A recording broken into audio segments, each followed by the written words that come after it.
So I will bring in a green screen element. I will just take this lovely thing here. Oh, I just need to switch to project and then drag her in. She is in the VFX folder. There we go. And I can add this material. I can drag it to my timeline like this and put it into a layer. You can see it has like highlighting of where I put it in, just like in Photoshop. So like this, and I can just delete it there. Or I can drag it directly onto my frame and it will drop in wherever I put it. So I can maybe put it here.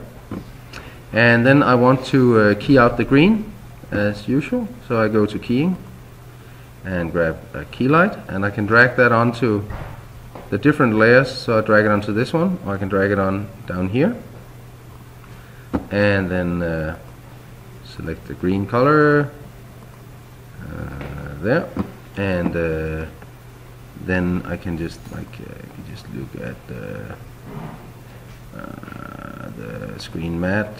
See, it's almost good, but I do have like this white line out here, so I want to get rid of that. So just go final result, and then with this selected, I go and drag my pen tool, and then I just draw a mask, just like we did in Nuke, like so, and then you see that will just mask out whatever was outside. So now I don't have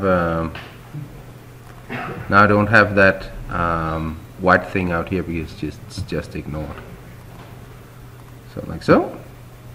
So that is a simple way to add like an overlay element like this. But if I wanted to make this like slightly more fancy, I could also do a separate composition. So what I could do is I could drag this into comp here, like so. So I get a separate comp with the size of that image.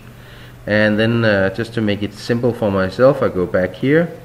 I've opened the effects layout here and choose the key light and go Control C to copy, and then I go back to this new composition. I just select that layer and go Control V, and that will copy the whole thing in except for the mask, but we can take the mask as well. So I go over here and I go in masks, grab this mask, Control C, go back here, select that, Control V, and then I mask it out. So it's just a really quick way to make things go to the right place. While we're at it, if we look at, if we choose different things here, you can see that I get some information up here. I have a comp that is 1440 by 1080. That is an anamorphic HD format, typically used by Sony cameras. I have this image, Merlin FG. It's a 720 by 576. Also an anamorph PAL. Or European TV standard video format, and it has gotten that from the image. I have my pre-comp, which is low HD, running at 24 FPS because it got that from the original video, etc. So I can see all of the things, how they are, what their format is.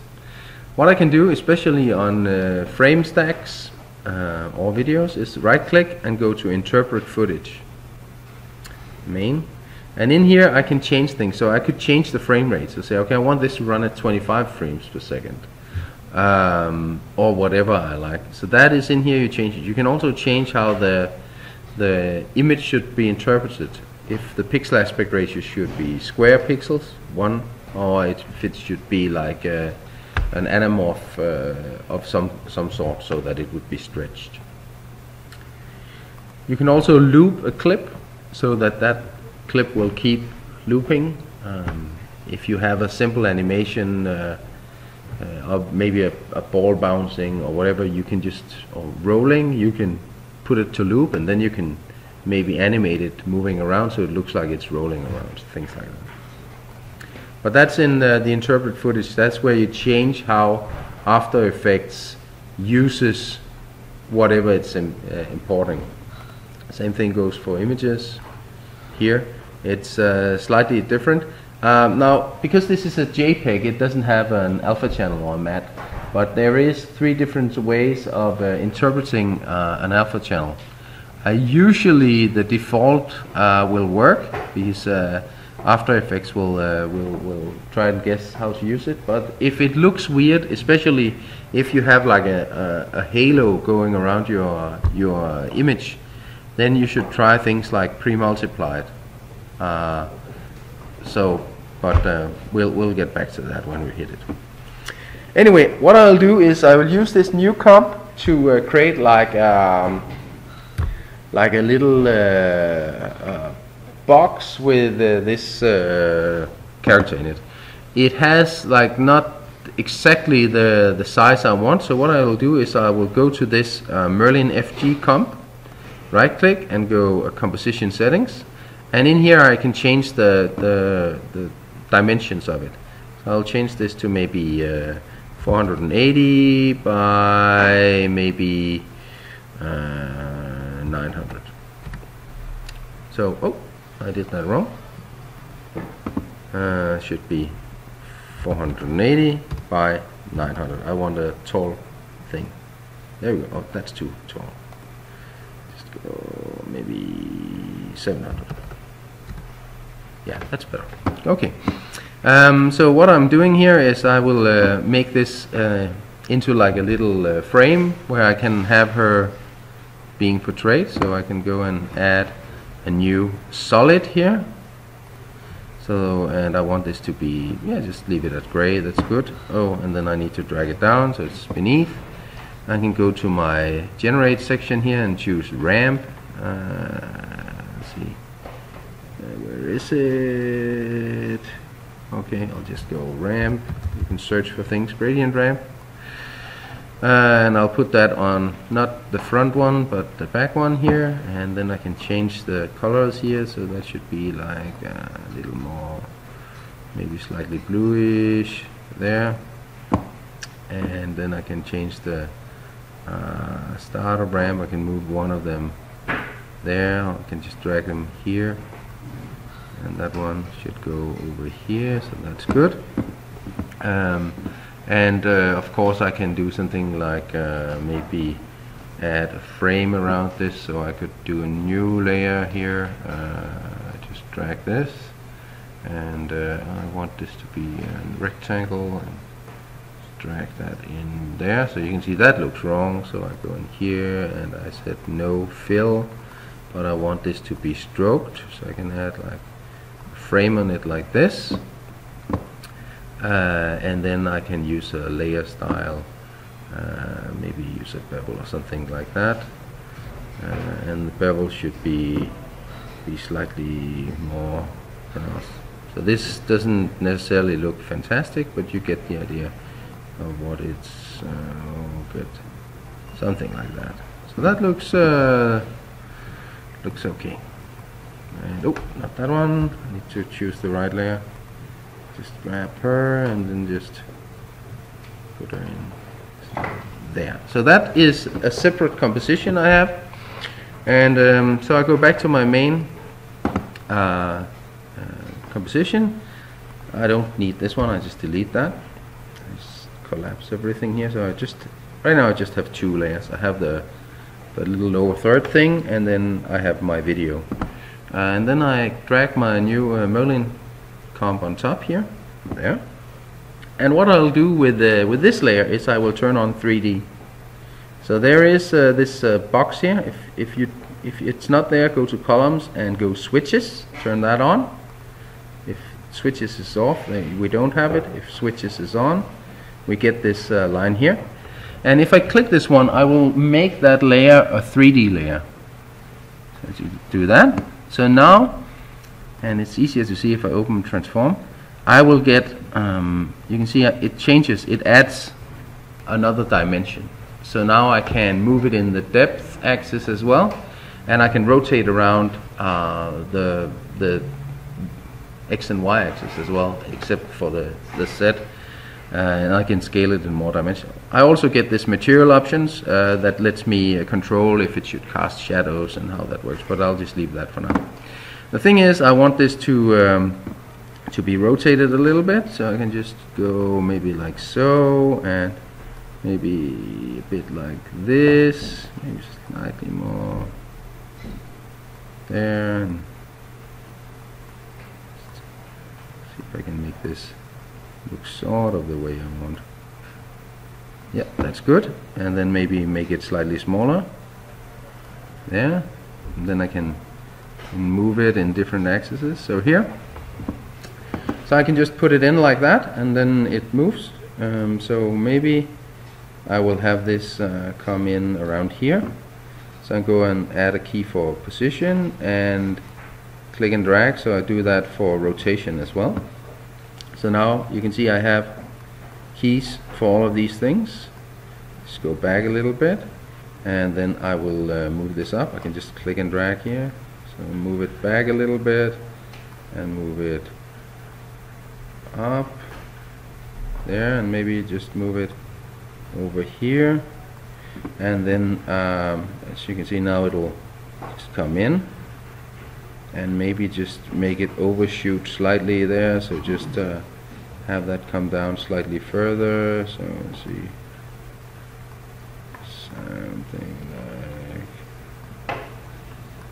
like this. So now you can see it will come down and just do a little bounce there, and then I want this to actually be rotating. So I just go here and I will rotate this like so, and maybe move this rotation over here, so I get it down like this. Maybe it should be okay, you get the idea. And then I need it to fade out. You can see this is too short. I'll just see this happens. So now the timing of this composition is shorter than what I need. I can move this, but it will move the keys as well. But then I can just counter move the keys. But if I want it to be longer, I go to the composition settings up here, and I can change the duration. So I'll just make this 400 frames instead. So you can see now this gray line appears, and then I just need to drag this to control how long it should be. Just put it there and say okay. Oh, okay. So you see what happens now? It disappears, and the reason for that is I made my composition longer, but the content of that composition is still shorter. So I need to make these clips longer as well. Like so. I hope it makes sense. You just press Control and drag. I just click and drag on the end of it. So you can see when I roll over, I just get this little icon. So I need to make not just my composition longer, I need to also make whatever is in the composition longer. So now what I should have is this thing staying on until I get outside that range I put up here. So you can see there, it just stays. So what I want to do is just make this fade out. So I just turn opacity down to 0, set a key, and then go back a little bit there, and just make it opaque. So there we go, and I get this little animation of this coming in, and it's almost like watching American football. So it just starts inside the frame there. That shouldn't happen. I just need to move that out of the way like so, and then we try again. And if you want, you can add like you can add lights to it so that it will cast shadows on the background and things like that. But what I think I'll do is I'll just make a little fake animation on it here. So what I'll do is I will go into this composition, and I will add a new shape layer, just a rectangle. Put that on like so. I want this to be filled with gradient. There, gradient, and I go OK, and I want it not to be stroked, I want to change this gradient so that it runs like top to bottom, like something like this. Oh, it's difficult to hit it exactly. Okay, and then I'll go in here and I will, instead of having this be green, I will have this be black, and this one should be black as well. And then in here in the middle I want this to be white, like so, and this thing here I want to go away, so just delete. Can I delete it? Get rid of it. There we go. Delete that one and delete that one, and then I just need one here that is totally like so. Okay, so I have this little, maybe I need to just make this slightly wider, so I'll just go there. So now I have a little bit more, like so. And what I'll then do is select this one, move it down here, maybe rotate it a little bit, grab the rotation tool and then rotate it like this, and then I'll just do an animation of this transform. What you can do is you can use shortcuts. So P will be position, T will be opacity, or you can just like do the simple thing, unfold it like this. So move that down there, put a key in that, go forward a few frames, and then move that up there, and good. And maybe I just need to make this slightly wider so that it looks, ooh, don't do that, goes nuts. There you go, something like that. So we have this thing going across, and maybe it's too bright. I'll just, or maybe change the mode to screen or add, like so. So we get this little highlight running across. Just, make it slightly less bright. Go back to my main composition, and then go back, and we then get this sort of thing. Oh, too fast. So we need to get it to just run slightly before that. So go to this one, grab this, move that back like there, and then go back here, and then see. Ooh, pretty.